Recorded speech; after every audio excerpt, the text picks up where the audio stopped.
Jiya I think अभी जो common scenario है या कॉमन प्रॉब्लम है guilty. 99% females are guilty for giving themselves high priority. How did you manage this weight loss? मतलब because आपकी वो जो पहली जर्नी रही है जिसमें आपने सब कुछ ट्राई किया जो लोगों ने आपसे कहने के लिए कहा Yes. चावल मत खाओ और ये मत खाओ और तो वो आपने किया और वो हुआ नहीं. Right. यहाँ पे जर्नी कैसे स्टार्ट हुई और इतना मैसिव वेट लॉस कैसे हुआ? तो जर्नी वहाँ से स्टार्ट होती है टीनेज से. जब टीनेज का एक बेसिक थिंग रहता है किसी भी टीनेज को कि मैं अच्छी दिखनी चाहूँ. You know, एक स्ट्रगल है बिकॉज इवन व्हेन आई अगर कोई मेड मेरी नहीं आती है तो आज सुबह नाश्ते में क्या बनेगा और दिन में खाने में क्या बनेगा और शाम के खाने में क्या बनेगा वो मेरा एक दिन का स्ट्रगल है.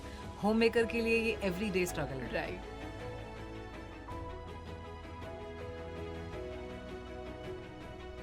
Welcome to Red FM podcast. ये पॉडकास्ट है बियॉन्ड किचन जहाँ पर हम ऐसी कहानियाँ लेकर आए हैं जो आपको बहुत इंस्पायर करेंगी. ये वो कहानियाँ हैं जो काफ़ी स्ट्रगल से भरी हैं. किचन के अंदर की राउंड भी सही है इन्होंने और उसके बाद वहाँ से निकलकर अपना करियर बनाया है. और आज जो मेरे सामने है मतलब मेरे लिए इंस्पिरेशन है because I know how difficult it is जब बात वेट लॉस की आती है. लेकिन बात सिर्फ वेट लॉस की नहीं है यहाँ पे. She is fitness trainer, nutritionist, anchor और आप जिनको देख रहे हैं she is married 2 kids. Oh my God. So her name is Vrushali Tayade. तो वृशाली सबसे पहले let's start from the beginning. Okay, ये तो अब आप दिख रहे हो which is like wow. Wow is the word. Thank you. मुझे बताओ इसकी जर्नी कहाँ से स्टार्ट हुई है और आपका वो पहला स्ट्रगल कैसा रहा है. आपके बारे में हमारे सारे लिसनर्स को बताओ. तो जर्नी वहाँ से स्टार्ट होती है टीनेज से. जब टीनेज का एक बेसिक थिंग रहता है किसी भी टीनेज को कि मैं अच्छी दिखनी चाहूँ, कि कोई तो मुझे लाइक करे. This is the very basic thing a teenager will have. और वही चाहती मेरी भी. बट मैं तभी ओवरवेट थी, ओबेस्ड थी and I did not get that attention. I was cornered. Nobody use to talk to me. मैं अकेली बैठा करती थी. काफ़ी सारे कमेंट्स पास होते थे. And more over I have Elder sister जो बहुत ब्यूटिफुल है and she was lean always. तो एक वो कंपैरिजन था. तो वो टाइम था जब मैं ऑलमोस्ट डिप्रेशन में गई थी कि एक रहता है कि I don't have anything, I don't have identity, मुझे फ्रेंड्स नहीं है, there is nobody to love. जबकि अपने पास सब होता है यू नो जिया, पर एक वो जो परसेप्शन रहता है ना वो आंखों के सामने एक पट्टी रहती है कि हमें कुछ और चाहिए और जो अपने पास है उसको हम इग्नोर कर देते हैं. Absolutely. तो वो टाइम बहुत ही डिफ़िकल्ट था और ट्रस्ट मी मैंने बहुत ट्राई किया कि कैसे मैं पतली हो जाऊँ, कि कैसे मैं अट्रैक्टिव हो जाऊँ. और जब आपका वेट बढ़ता है, आपकी मेलानिन लेवल बढ़ जाती है और आप डार्क दिखने लगते हो, तो मैं almost people use to call me काली, भैंस, यू नो मोटी, इससे बात ही कौन करेगा, ऐसे सारे कमेंट्स आते थे. और I still remember that day and I'm still standing in front of you, sitting in front of you with this amazing outfit, with this amazing physique. तो जब भी मैं हर एक दिन मैं जाती हूँ वो दिन में जब मैंने ये जर्नी स्टार्ट की थी और इसलिए आज के हर एक दिन का मैं ग्रैटिट्यूड एक्सप्रेस करती हूँ. और वहाँ से फिर डेफिनेटली आई स्टार्टेड. फिर जो भी बेसिक नॉलेज था, चलो ये खाना छोड़ दो, राइस छोड़ दो, भागना शुरू कर दो, जितना भी जो भी कोई कुछ बताता था मैं फॉलो करती थी. By the time I reached 12th और मैं ज़्यादा मोटी हो गई. कुछ तो असर हुआ ही नहीं, but you know lack of knowledge. वो कहते हैं ना. वियर्ड एडवाइस क्या मिली आपको कि और सबसे अजीब सी बातें क्या सुनने को मिली? वियर्ड. अच्छा, tell me one more thing कि वो जो थी बातें वो आउटसाइडर्स ज्यादा थे या घर वाले ज्यादा थे? घर वाले कभी नहीं थे. घर वाले बहुत प्यार करते थे. They used to always say, क्योंकि मैं सबसे छोटी थी ना तो प्यार ज़्यादा मिलता था. तो कभी रोक टोक नहीं हुई. जो चाहिए था वो मिल गया. और मुझे ऐसा चाहिए था कि मुझे ऐसा था कि जब मुझे कोई और बताता कि खाओ मत तो मुझे गुस्सा आता था. नहीं, मैं तो खाऊंगी, मुझे तो अच्छा लगता है, फूडी है हम. तो बाहर वाले ज़्यादा थे आई वुड से. घर वालों ने कभी नहीं. They use to love me the way I am. वो अभी भी कहते तू वो चबी चबी ही अच्छी थी. तो यस, बाहर वाले थे और कुछ दूर के रिलेटिव्स जो हमेशा कंपैरिजन में पड़ते थे. तो वो एक कंपैरिजन का जो चीज़ है वो काफ़ी चुभती है. जब you know you are on the same platform and still आपको एक नीचा देखा जाता है, तो वो बहुत चुभता है. एंड आपके सामने कुछ भी वे आउट है ही नहीं. आप कहाँ जाओगे? It was literally a day जब मुझे ऐसा लगा कि नहीं यार, I don't want to live, मैं क्या ही करूँ जी के। बट देन कॉलेज में गई, कॉलेज में भी सेम स्टोरी कि कोई नहीं है बात करने को, रोती थी मैं बैठ के बेंच पे कि अकेले, सब ग्रुप में है, मेरे साथ कोई नहीं है। Was very difficult time but somehow manage हो गया। By the time I reach TY तब तक मैं थोड़ी बहुत पतली हो गई थी और प्रेजेंटेबल, ओके प्रेजेंटेबल हो गई थी। एंड उसके बाद then I met my life partner, जिसको मैं जैसी थी वैसी अच्छी लगी। He loved me the way I am. He accepted me the way I am. He actually discovered the things I was not aware of. जो चीज़ें मुझे भी नहीं पता थी, वो चीज़ों पे उसने लाइट डाली। जैसे कि मुझे नहीं पता था मेरी आवाज़ अच्छी है। He said अरे, he fell in love for my voice. Okay. क्योंकि हमारी शुरुआत ही, हमारी लव स्टोरी ही फ़ोन पे हुई। उसने मेरी आवाज़ पसंद की, हम बातें करते थे, वी डिड नॉट मीट, कि पहले हम लोग मिले नहीं, बातें करते रहे, उसको मेरी आवाज़ अच्छी लगी, then we met and then it started. तो वो बोला कि यार तेरी आवाज़ इतनी अच्छी है, तू उसमें क्यों नहीं कुछ करती। और मेरे दिमाग में कभी आया नहीं कि मेरी आवाज़ अच्छी है रियली। तो इस आपकी आवाज़ बहुत अच्छी है। Thank you. तो इस तरीके से एक एक चीज़ उसने लाइट ऑन करता गया एंड देन वो कॉन्फिडेंस बिल्ड होता गया आफ्टर मैरिज। बट फिर भी आफ्टर मैरिज भी काफ़ी सारे क्वेश्चन मार्क थे, काफ़ी सारे चीज़ों को मुझे सुलझाना था। सबसे बड़ी चीज़ थी कि after marriage being a home maker, अभी भी मुझे ऐसा लगता है कि हाउसवाइफ होने के बाद एक आइडेंटिटी चली जाती है जिया, कि जब मेरे हस्बैंड आते थे शाम को, I don't have anything to speak. मैं क्या बात करूँगी उनसे कि मैंने दिन भर क्या काम किया, कुछ भी नहीं। कभी कभी ऐसा होता था कि बैठे रहते थे कि बात ही क्या करें। 6 months I was a home maker, क्योंकि मुझे ऐसी अपॉर्चुनिटी मिली नहीं इन नासिक। मैंने ट्राई काफ़ी किया बट समहाउ आई एक्सप्लोर। मैं ट्राई करती रही, डिशेस वगैरह ट्राई करती रही, थोड़ी बहुत मेरी कुकिंग स्किल्स अच्छी हो गई उसमें। But it is home maker, tell me the struggle of a home maker, like because जब आप एक सेटअप में आते हो और आप अब आप किचन में हो, अब आप कुकिंग कर रहे हो, आप सुबह को एक स्ट्रगल है। बिकॉज इवन व्हेन अगर कोई मेड मेरी नहीं आती है तो आज सुबह नाश्ते में क्या बनेगा और दिन में खाने में क्या बनेगा और शाम के खाने में क्या बनेगा, वो मेरा एक दिन का स्ट्रगल है।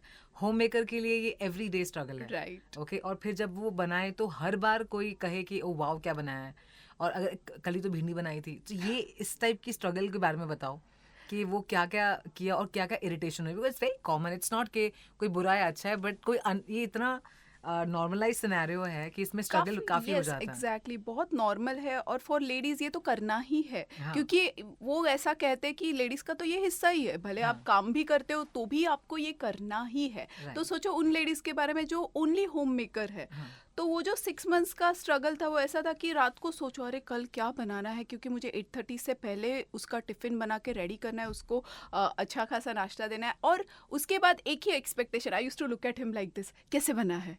तो जब कॉम्प्लीमेंट आता है तो वो हाँ अचीवमेंट हो जाता है कि बहुत अच्छा बना है। बट वहाँ पे आपकी आइडेंटिटी पूरी चली जाती है जिया, तुम क्या हो, you are just a home maker, nothing else.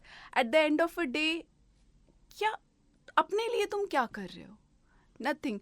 तो वो एक चीज़ बहुत चुभती थी कि यार दिन ख़त्म हो गया, मैंने अपने लिए क्या किया, कुछ भी नहीं। तो यस, बीइंग होम मेकर बहुत डिफिकल्ट है। तो मैं ट्रिगर जब लगा कि नहीं कुछ करना पड़ेगा, ये नहीं चलेगा, ये रूटीन नहीं चलेगा मुझे। देखो मैं बॉम्बे से हूँ और आप भी हो, तो बॉम्बे की आई एम श्योर हर एक लड़की को ऐसा लगता है कि कुछ तो चाहिए भाई लाइफ में जो मेरा है, जिस पे सिर्फ मेरा हक है। आई am not saying from Bombay, I think आज के डेट पे हर एक लड़की को वो चाहिए और चाहना भी चाहिए। तो ट्रिगर ऐसे हुआ कि जब मेरा फर्स्ट बेबी हो गया तभी भी आई टुक अ ब्रेक, ये चलो अभी ब्रेक हो ही गया है तो बेबी का भी ब्रेक ले लेते हैं, हो गया। फिर एक दिन ऐसा है यार, मैं सब कर रही हूँ, मैं बेबी को संभाल रही हूँ and I am like sitting like this कि मैं क्या कर रही हूँ, what am I doing with my life. ये लाइफ मुझे एक ही बार मिलने वाली है, मैंने अपने लाइफ में क्या इनपुट दिया, is equal to 0. Then I thought कि नहीं boss, I have to do something, मैं कुछ ना कुछ करूँगी पर आई विल स्टार्ट. तो फिर मैंने इंटरव्यूज़ देना स्टार्ट किया. जबकि मेरा एमकॉम वगैरह हो गया था तो इजीली मेरा एक एज अ लेक्चरर जॉब लग गया और मैंने 1 साल तक निभाया. पर being a rebel child I could not survive, क्योंकि किसी के अंडर रहना थोड़ा मेरे लिए डिफ़िकल्ट था. और फिर इमीडिएटली वो कॉल मैंने लिया कि शायद मेरे से नहीं हो पाएगा, मैं अपना कुछ चालू करूँगी. And then I started with hosting and all. Okay. और फिर आया लॉकडाउन, जब सब इवेंट्स वगैरह बंद हो गए थे. Then I sat home again, वो एक क्वेश्चन मार्क कि अभी क्या करना है, दिन भर क्या करूँ मैं, और वो माइंड को जो बिजी रहने की आदत है उसे कैसे एंगेज करूँ.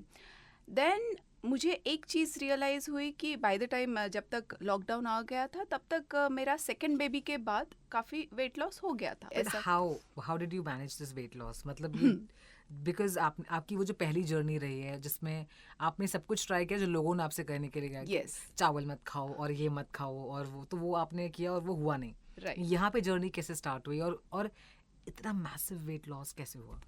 ओके, तो let's talk about my first pregnancy. First pregnancy में मेरा बहुत ज़्यादा वेट नहीं बढ़ा था. आई वाज फ्रॉम 63 मेरा 79 तक गया.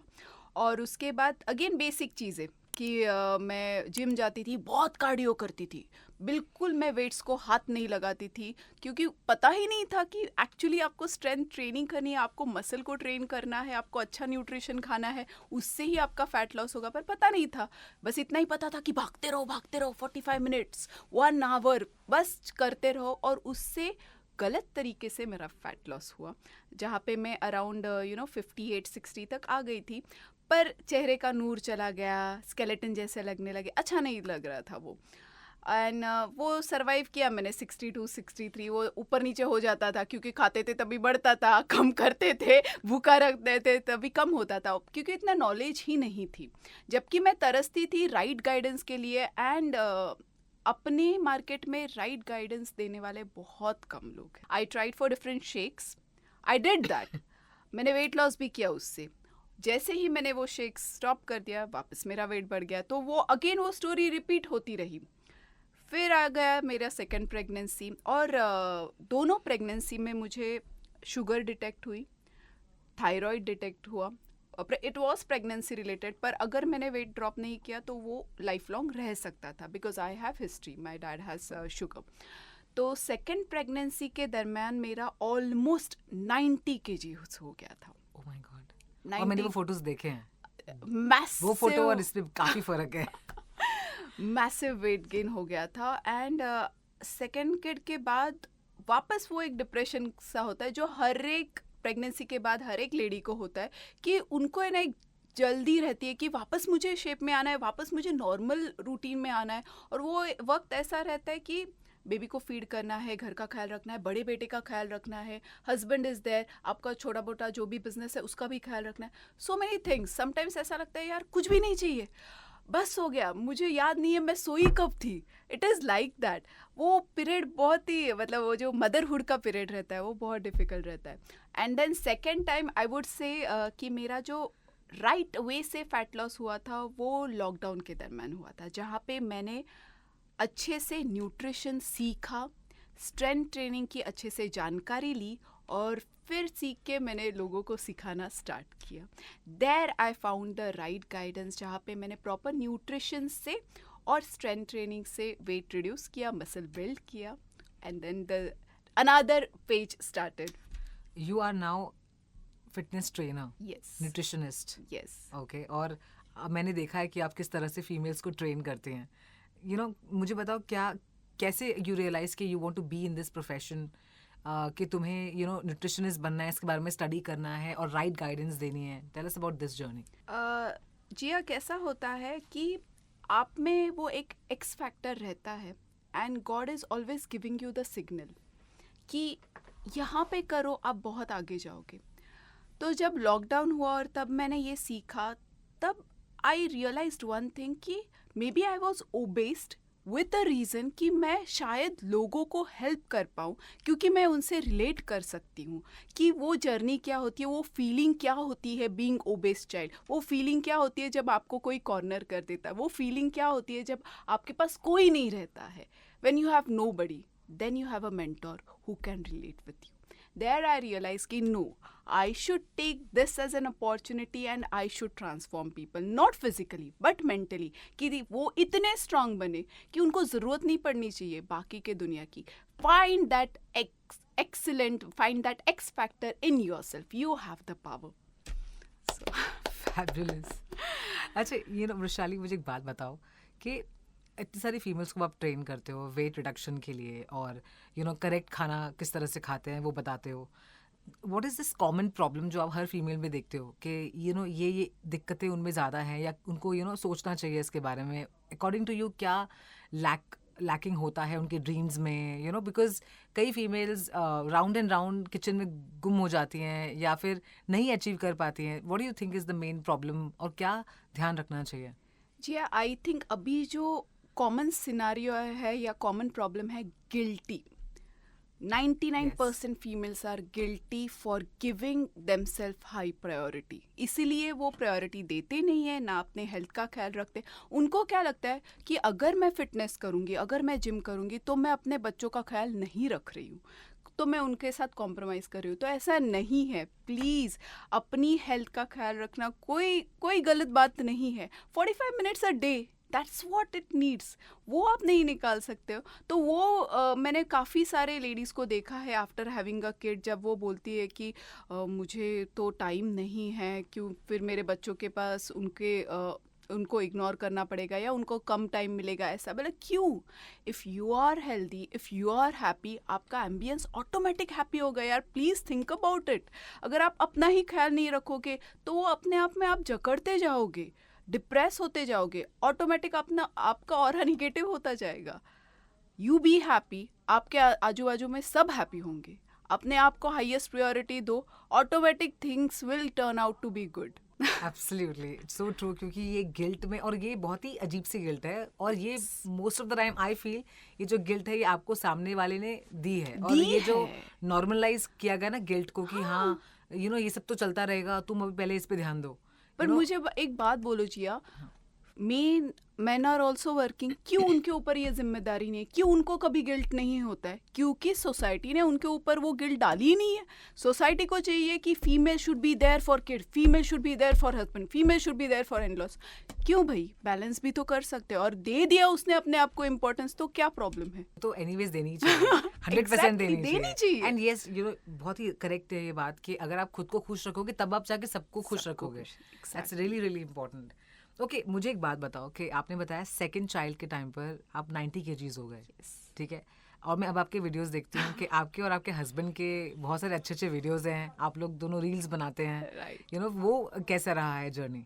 अच्छा, यहाँ पे एक मेमोरी ज़रूर मुझे याद आती है. जब लॉकडाउन हुआ तभी कुछ नहीं था करने के लिए, तभी रील्स भी नहीं थे. तो हम क्या करते थे, अभी मुझे डांस करने का बहुत शौक है, उसको एक्टिंग करने का बहुत शौक है, तो चलो टाइम पास कर लेते हैं. तो हम लोग वीडियोस निकालते थे. एंड तभी लोग वेले थे कि कुछ भी नहीं है, तो वो इतना एंजॉय करते थे. तभी हमें पता भी नहीं था, पर हमारे वीडियोस को इतने लाइक्स मिलते थे. देन फिर रील्स आ गए, देन वी स्टार्टेड चलो कंटिन्यू करें. तो वो खुशी मिलती है तो करते हैं. लेकिन ये जो 90 kgs से you have transformed yourself so very well, कितनी लाइफ बदलती है और कितना कॉन्फिडेंस आता है. I want all the females to know that कि कितना काम आपने किया, कितना इसमें टाइम लगता है, एंड देन ये एक घर में और अपने आप में क्या चेंजेस आते हैं. देखो, वक्त लगता है, हर एक बॉडी डिफरेंट रहती है और उसी तरीके से उसका टाइम और ड्यूरेशन रहता है. कम करना बहुत ईजी है, सस्टेन करना बहुत डिफिकल्ट है. अगर आप सस्टेन कर पाए then that is your lifetime achievement. लोग क्या करते हैं, जल्दबाजी में कम कर लेते हैं फटाफट. What about sustainability? वो नहीं कर पाते.